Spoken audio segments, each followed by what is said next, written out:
El funeral del Nahual. Un día llegó una mujer con su pequeña hija a curarse con mi esposo. Ella le decía que a partir de que su hija cumplió 5 años, la niña empezó a tener un comportamiento muy extraño. La niña se despierta a las 3 de la mañana. Hace un mes de esto y se sube a los barrotes de la ventana y empieza a hacer ruidos guturales como si fuera un animal. Yo la llamo y ella parece como si estuviera sonámbula. Se está así unos minutos y se regresa a la cama. Yo me he sentido muy enferma y cansada. El día se me hace noche y viceversa. Sé que es mi suegra, ella me amenazó. Nunca me ha querido y me dijo que muy pronto me daría cuenta de con quién me había metido, solo porque su hijo y yo no nos quisimos ir a Oaxaca a vivir con ella. Esto es verídico y soy Griselda. A continuación les contaré esta historia que vivimos de cerca mi esposo y yo. Mi esposo le dijo que efectivamente era su suegra porque esa mujer en realidad era un nahual y que estaba buscando a su sucesora y esa sería la niña, y que a ella la quería muerta pero que Dios no lo permitiría. Y entonces mi esposo la empezó a curar. Ella empezó a sentirse cada día mejor, ya no tenía dolores ni miedo, y la niña ya no se despertaba a las 3 de la mañana. Llegó un día y le dijo a mi esposo: hermanito, estoy totalmente impactada. Mi suegra murió anoche. Mi esposo estaba muy triste. Se fue al funeral de su mamá. Yo no fui porque tenía miedo. No quería estar ahí. Pues bien, el señor se fue a Oaxaca con su yerno y dice que era un lugar totalmente alejado de todo. Hacía mucho frío y no había gente que solo había unas cuantas personas y que rezaban y hacían unos cantos en otra lengua. Dice que el ataúd estaba en el patio y tenía unas fogatas en donde quemaban hierbas y vio cómo echaron al fuego pájaros. Eso al pobre hombre le dio horror, pero dice que lo más oscuro y espantoso fue cuando abrieron el ataúd y su consuegra tenía un aspecto horrible. Las manos se salieron de la caja y tenía sangre en las uñas, y de la nada, entre el monte, empezaron a llegar animales y se subieron al ataúd y se subían arriba de la difunta, y que las pocas personas que estaban ahí ni siquiera se inmutaron. Vio llegar guajolotes, gallinas negras, perros, sapos, serpientes, arañas, alacranes. Dice que nunca había visto que los animales asistieran a un funeral. Cuando dieron las 12 de la noche, la enterraron. Dice que parecía que estaban viendo una película de terror. Su yerno les dijo: suegro, no se espante, son nuestras tradiciones. El pobre señor llegó después de los 2 días del entierro a curarse, ya que no podía quitarse de la mente el funeral de su consuegra, y decía que he vivido en carne propia el funeral de un nahual. La bruja del barrio de Tlaxcala, leyenda potosina. El 18 de julio de 1599, en la villa de Nuestra Señora de la Asunción de la Tlaxcalilla, se presentó una indígena anciana de origen huachichil, con reputación de hechicera, quien incitó a los habitantes a destruir las imágenes religiosas de la capilla, además de tratar de convencerlos de rebelarse contra los españoles. Fue detenida y sentenciada a muerte. Posteriormente, este hecho dio origen a la leyenda de la bruja de Tlaxcala. San Luis Potosí ha tenido muchas brujas célebres, entre ellas la bruja tlaxcalilla o bruja de Tlaxcala, quien había invocado una rebelión en contra de la propia iglesia. Nunca se supo cuál era su nombre verdadero, ya que no tenía ni siquiera registro de su nacimiento, y mucho menos acta de bautismo. La gente la conocía únicamente como la bruja huachichil del barrio de Tlaxcala. Ella habitó San Luis Potosí años antes de la fundación de la ciudad y formaba parte de la comunidad de los indígenas que fueron integrados por la fuerza por los españoles. Se dice que tenía el poder de transformarse en animales, principalmente en un venado, poder que adquirió tras beber una poderosa poción que incluía peyote. Aprovechaba el poder transformarse para dicho animal, para rondas en la noche y realizar sus aquelarres sin que alguien se diera cuenta. pero aún así era bien sabida su capacidad de transformarse en ese animal, pues a su propia familia la había visto. Llegaría el día 18 de julio de 1599, el cual sería un domingo, día en el que tradicionalmente se va a misa. Pero cuando el templo de Tlaxcala hizo el llamado a la misa de las 12, no había acudido la gente del barrio, principalmente las personas de origen indígena.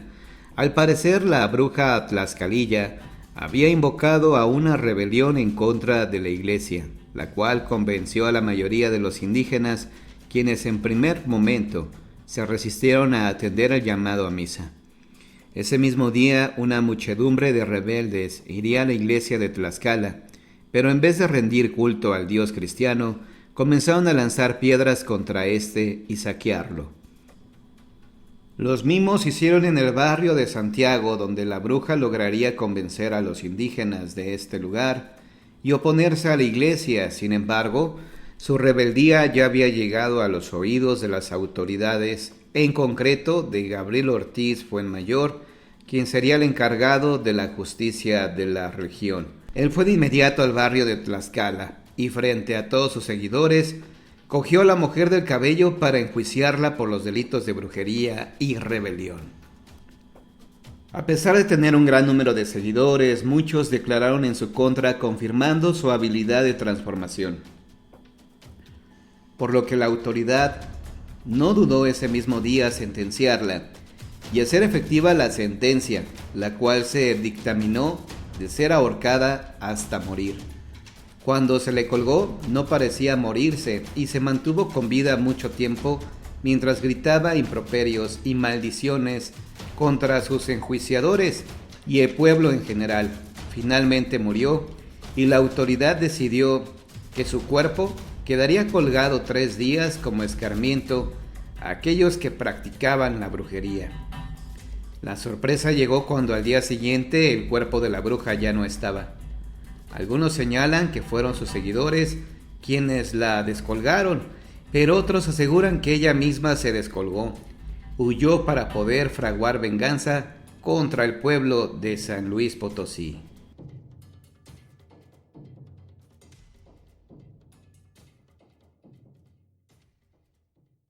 Pero que sí se ha topado con más nahuales durante su labor de curandera.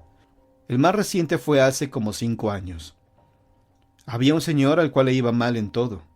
Él fue a verla al negocio. Le pidió que le hiciera una limpia a su microbús, su única fuente de ingresos. Al subir ella al micro, pudo escuchar un golpe en el techo del vehículo, y al comenzar a hacer la limpia, se empezó a escuchar como si hubiera una pelea de gatos en el techo.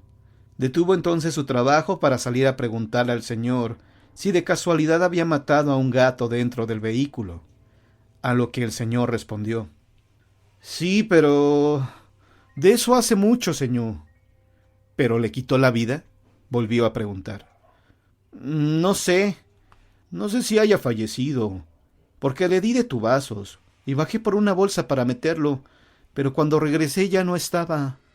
Ella le explicó que tuvo la mala suerte de quitarle la vida a un nahual en su microbús, por lo que toda su mala suerte se debía al castigo que este ser le estaba deseando, solo que en estos casos se triplica. Claro que le preguntamos si puedo hacer algo para ayudarlo, a lo que nos respondió que no, porque una de su especie le había enseñado todo lo que sabía, y no deseaba que ese mal se fuera con ella por toda la vida. Aquí es importante mencionar que los sucesos han sido relatados tal cual nos los platicaron, y aunque no estemos seguros de su veracidad, la confianza y sinceridad con que nos lo contaron han sido suficientes para creer que por lo menos algo de ello sí fue verdad.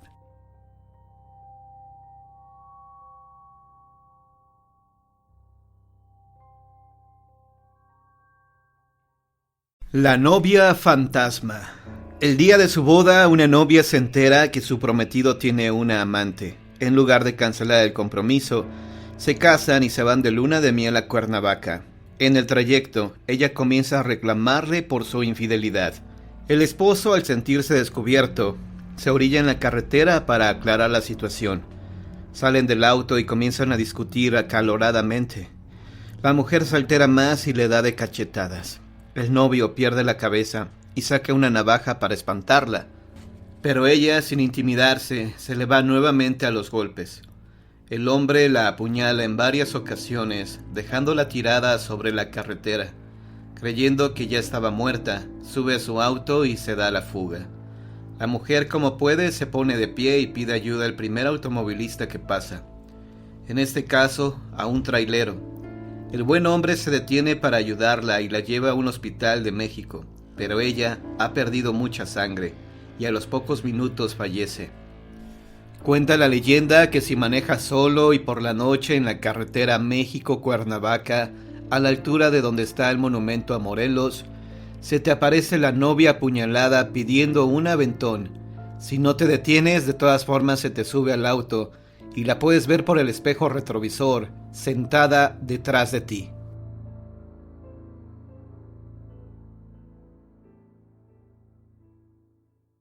La maldición de las gemelas.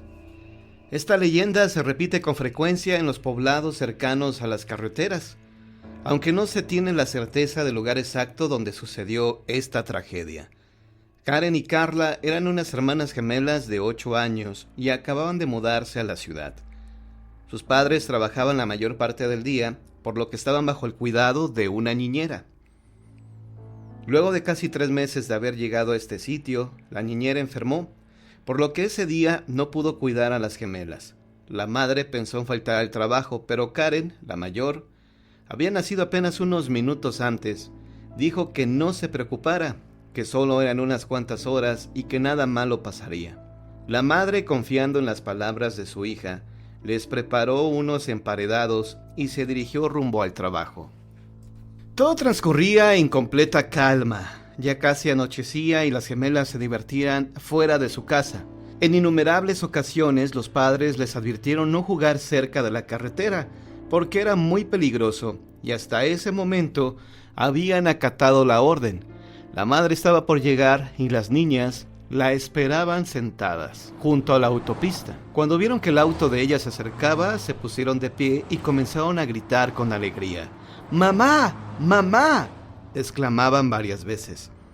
La madre les tocaba el claxon en señal de que les había visto. Sin embargo, tanta era la emoción de la llegada y sobre todo la ansiedad de contarle lo bien que se habían portado, que sin percatarse ambas estaban paradas justo en los bordes de la carretera.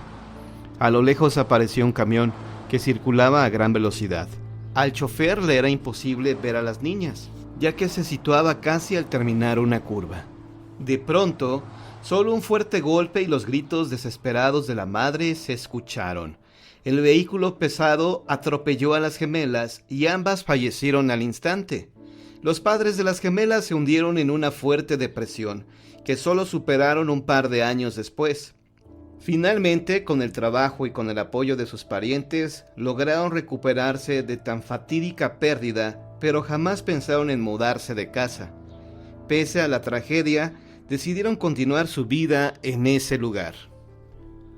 Ilusionados nuevamente decidieron tener otro hijo. Al parecer la vida se reivindicaba con ellos, pues esta vez y para sorpresa de ambos, la madre dio a luz a otras niñas gemelas. Con el paso de los años, las gemelas se parecían cada vez más a sus hermanas difuntas. Y esto era para la madre como rendir diariamente un homenaje a la memoria de sus hijas. El día de su 8º cumpleaños, los padres les organizaron una fiesta. Las gemelas, junto con otros niños, jugaban por todo el jardín y, desobedeciendo las órdenes de los padres de no acercarse a la carretera, llegaron hasta esta vía en medio de risas y gritos. Los automóviles circulaban a gran velocidad, pero a las gemelas tanto peligro les parecía divertido.